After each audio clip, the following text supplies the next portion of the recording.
Oui, donc d'abord, il y a 2 jours, le président Trump a signé un mémorandum extrêmement important de réforme du Conseil national de sécurité. C'est une instance qui a été créée en 1947, alors que les États-Unis venaient de gagner la Seconde Guerre mondiale et qu'ils étaient le seul État qui n'en ait pas souffert, puisqu'il n'y a jamais eu de guerre sur leur propre territoire.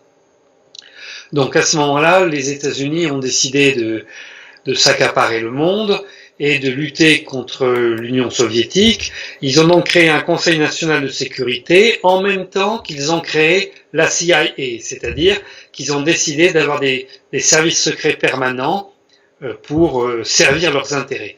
Par service secret, j'entends non seulement un service de renseignement, mais surtout un service d'action qui a fait après tous les coups d'État que l'on connaît dans le monde.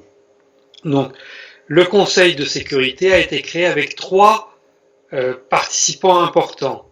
D'abord la Maison-Blanche, puis l'état-major interarmé et enfin la CIA.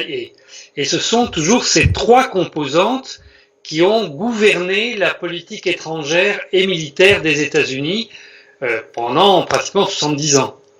Donc, cette organisation a la particularité que le président nomme le directeur de la CIA, mais c'est pas vraiment lui qui nomme le chef d'état-major interarmes, qui est le fruit d'une évolution au sein même des armées. En fait, le président n'a jamais eu la totalité du pouvoir exécutif aux États-Unis. Bon, puis après, on sait, en 2001, il a dû composer, puisque le Conseil de sécurité a été de facto, non pas de manière officielle, mais de facto, placé sous les ordres du gouvernement de continuité qui se trouve, lui, à Ravensbrück Mountain. Oui, c'est une sorte de shadow cabinet de gouvernement, non pas de transition, mais de salut public, qui est là en arrière-plan, prêt à prendre le relais en cas de destruction de l'État officiel.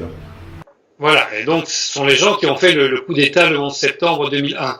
Et ces gens-là ont perdu leur pouvoir il y a 2 jours, puisque la réforme du Conseil de sécurité prévoit que désormais, ni le directeur de la CIA, ni le chef d'état-major interarmes n'ont de siège permanent à l'intérieur de cette assemblée, de cette réunion.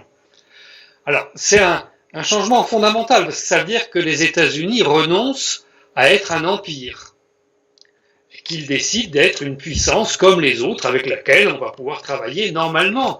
Donc c'est quelque chose d'ahurissant, d'extraordinaire. C'est aussi important que l'a été la victoire de la Deuxième Guerre mondiale. Oui, les Américains Pourtant, deviendraient... évidemment, personne n'en parle. Les Américains seraient en train de devenir des humains comme les autres, en quelque sorte. Absolument, absolument. Alors, toute la journée d'hier, il y a eu une bataille terrible autour de ça, et hier soir, le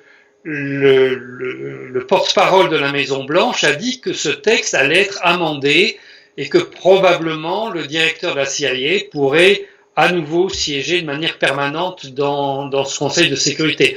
Mais il n'a pas parlé du chef d'état-major interarmé qui apparemment en sera de toute manière exclu. Donc cela veut dire que la CIA perd sa capacité, son pouvoir de nuisance, de constituer un État dans l'État, de se financer, s'auto-financer par l'héroïne afghane, l'opium afghan, par la cocaïne des cartels colombiens, et d'agir dans le monde, de fomenter des coups d'État, des révolutions oranges. Cela ne va pas faire plaisir à beaucoup de gens qui voyaient que c'était, au fond, la CIA était un pouvoir et un contre-pouvoir qui limitait, vous l'avez dit, fortement ceux de l'exécutif américain. Absolument, absolument. Donc ça a donné lieu toute la journée d'hier à une véritable guerre intestine à Washington. Ça c'est normal. Et ça n'est que le début, puisque on sait que le président Trump, il est là pour ça, il est là pour restituer le pouvoir aux citoyens, c'est-à-dire l'enlever à ces impérialistes qui ont cherché à coloniser le reste du monde. Alors cette mesure est passée inaperçue, mais ce qui est normal, on n'en parle pas dans la grande presse.